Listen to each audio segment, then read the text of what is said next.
আপনার একটি ভোট অনেক মূল্যবান, অনেক দামি। ৫ বছরে একবার এই সুযোগটা আসে। তাই দয়া করে ভোটটা নষ্ট করবেন না। ভোটটা একজন যোগ্য, দক্ষ, বিশ্বস্ত, সৎ, শিক্ষিত মানুষকে দিবেন।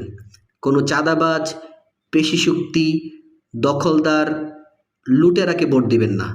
একজন ভালো, বিশ্বস্ত মানুষকে ভোট দিবেন। আপনার নির্বাচনী এলাকায় যে যদি ৩ জন দাঁড়ায়, ৪ জন দাঁড়ায়, ৪ জনের মধ্যে কে শিক্ষিত, কে যোগ্য, কে ভালো মানুষ, কে চাঁদাবাজ না, পেশিশক্তি দেখায় না, তাকে আপনারা ভোট দিবেন। টাকার বিনিময়ে ভোট বিক্রি করবেন না, ভয় পাবেন না।